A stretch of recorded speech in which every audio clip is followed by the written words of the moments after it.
अस्सलाम वालेकुम everyone, this is me Umme Hani Shaikh from the platform of learning academy.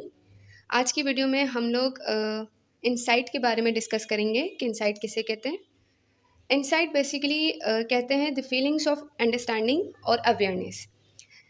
एक इंसान किस हद तक उसमें सलाहियत है कि वो ख़ुद के बारे में कितना जानता है, और जितना जानता है, जितनी उसको अपने बारे में अवेयरनेस है, क्या वो एक्यूरेट है, क्या वो वैलिड है उसके बारे में। इंसाइट बेसिकली एक पीस ऑफ इंफॉर्मेशन होती है। एक इंसान अपने बारे में किस हद तक इंफॉर्मेशन होल्ड किया हुआ है कि वो अपने आप को कितना जानता है, उसको अपने बारे में कितनी अवेयरनेस है, उसको अपनी नेचर के बारे में किस हद तक उसके पास इंफॉर्मेशन है, उसको अवेयरनेस है, किस हद तक जानता है वो अपनी इनर नेचर के बारे में। ठीक है, तो इंसाइट बेसिकली हम ये भी कह सकते हैं it is an introspection process.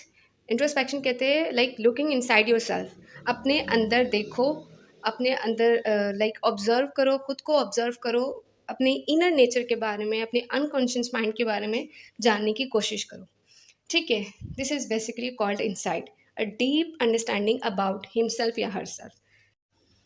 अब साइकोलॉजिकल टर्म्स में इंसाइट किसको कहते हैं, तो साइकोलॉजी की अगर हम बात करें तो इंसाइट कहा जाता है कि एक इंसान में किस हद तक एबिलिटी है कि वो अपनी मेंटल इलनेस के बारे में अवेयरनेस रखता है। जो भी उसके साथ नफ्सियात का मसला है या उसे नफ्सियाती बीमारी है, तो वो किस हद तक अवेयर है अपनी उस कंडीशन के बारे में। और अगर इंडिविजुअल या पेशेंट है, तो अगर वो अपनी मेंटल इलनेस के बारे में अवेयर अवेयर है, तो क्या वो उसे एक्सेप्ट भी करता है कि उसे एक बीमारी है, नफ्सियात की बीमारी है। ठीक है, क्योंकि हमारे यहाँ क्या होता है, हमारे यहाँ नहीं वैसे भी अगर हम देखें अक्रॉस दी कल्चर्स, अगर लोग मेंटल इलनेस का शिकार होते हैं तो सबसे पहले तो उन्हें इंसाइट ही नहीं होती, वो अपनी मेंटल इलनेस से अवेयर ही नहीं होते कि उनके साथ वाकई कोई मसला है। और अगर उनके अंदर अवेयरनेस आ भी जाती है तो फिर ये चीज़ देखी जाती है क्या वो अपनी उस बीमारी को, अपनी उस इलनेस को एक्सेप्ट करते हैं या नहीं। यानी अवेयरनेस और एक्सेप्टिंग, ये दो चीज़ें मेन है जो कि हम पेशेंट्स में देखते हैं। अब पेशेंट्स को 3 पैरामीटर्स के ऊपर देखा जाता है कि सबसे पहले तो ये कि क्या पेशेंट इतना एबल है कि वो रिकॉग्नाइज़ कर सकता है अपने अंदर आने वाली तब्दीली को। क्या वो जो भी उसके बिहेवियरल पैटर्न्स के अंदर जो भी चेंजेज़ आ रही है, जो भी उसके थॉट पैटर्न्स में चेंजेज़ आ रही है, जो भी उसके इनर फीलिंग्स में चेंजेज़ आ रही है, क्या वो उन चीज़ों के बारे में, उन तब्दीलियों के बारे में उसको पता है? उन्हें रिकॉग्नाइज़ कर सकता है जो भी उसने तब्दीली महसूस की, या पहली बार उसने वो तब्दीली कब महसूस की? तो इन चीज़ों के बारे में उसे अवेयरनेस है या नहीं, पहले ये चीज़ देखी जाती है। सेकंडली ये कि क्या वो क्या समझता है पेशेंट कि उसकी प्रॉब्लम का कॉज़ क्या है? ठीक है, थर्ड में हम ये देखते हैं क्या वो पेशेंट ये समझता है कि उसे ट्रीटमेंट की ज़रूरत है या नहीं? तो इन 3 पैरामीटर्स के ऊपर हम उसे देख रहे होते हैं। अब इनसाइट क्या होता है कि इनसाइट ऐसा नहीं है, इनसाइट के ऊपर ऑल और नन लॉ अप्लाई नहीं होता। या तो इनसाइट होगी या बिल्कुल नहीं होगी, नहीं ऐसा नहीं होता। इनसाइट है ना, डिग्रीज़ की फॉर्म में मौजूद होती है। किसी पेशेंट में कम इनसाइट होगी, किसी में ज़्यादा होगी, तो किसी में बहुत ज़्यादा होगी। लेकिन ऐसा नहीं होगा कि इनसाइट एक में है और एक में बिल्कुल नहीं है, ऐसा नहीं होगा। इनसाइट डिग्रीज़ की फॉर्म में मौजूद होती है। लेवल्स ऑफ इनसाइट देख लेते हैं। फर्स्ट लेवल ये है कि जिसमें इंसान या पेशेंट बिल्कुल डिनायल फेज़ में होता है।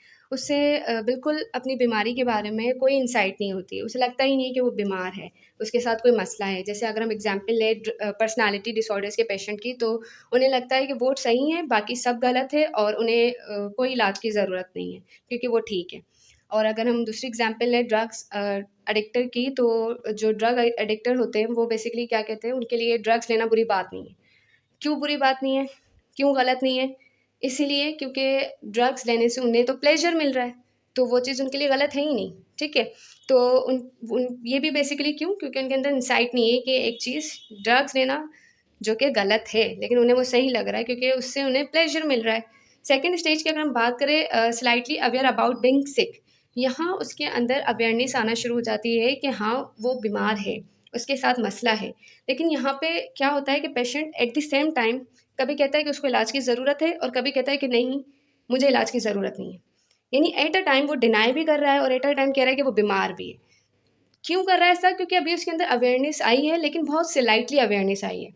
अगर हम यहाँ पे ड्रग अब्यूज़र के एग्ज़ाम्पल लें, तो वो क्या कर रहे होते हैं, लाइक उनको हम ड्रग्स छोड़ने का कहते हैं ना, क्योंकि वो उनकी हेल्थ के लिए ठीक नहीं है।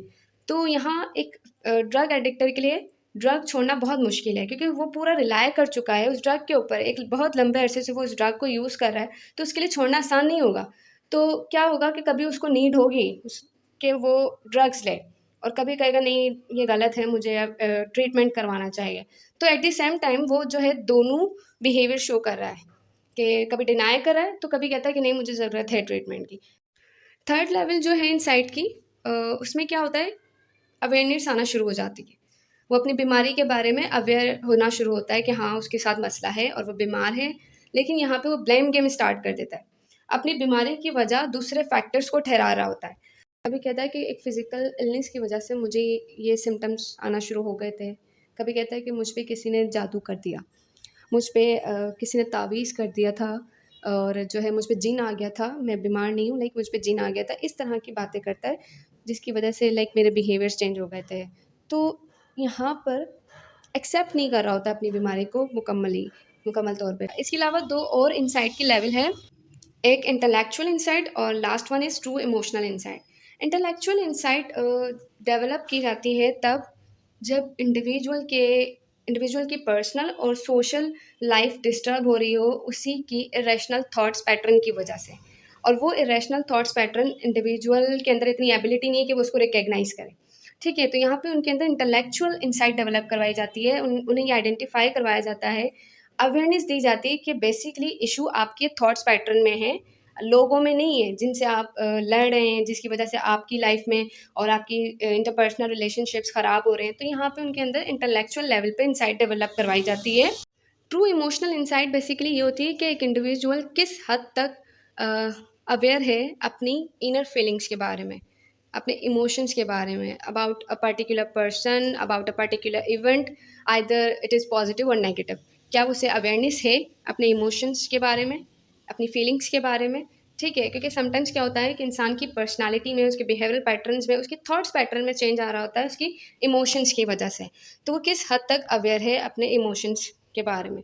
तो ये एक तरह की उनके अंदर इंसाइट डेवलप की जाती है कि वो अपनी इनर फीलिंग्स को भी मद्देनज़र रखें, कि वो किस सिचुएशन में या किस बंदे के बारे में कैसा फ़ील करते हैं।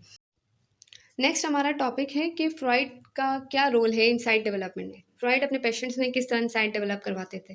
तो फ्रॉइड के मुताबिक इंसान का जो अनकॉन्शियस माइंड है, वहाँ मौजूद जो भी स्टोरिंग मटेरियल है, वो इंसान की पर्सनैलिटी में प्रॉब्लम का बाइस बनता है, जिसकी वजह से इंसान के बिहेवियर पैटर्न्स में, उसकी पर्सनैलिटी में चेंजेस आना शुरू जाती है और वो साइकोलॉजिकल प्रॉब्लम्स की तरफ चला जाता है।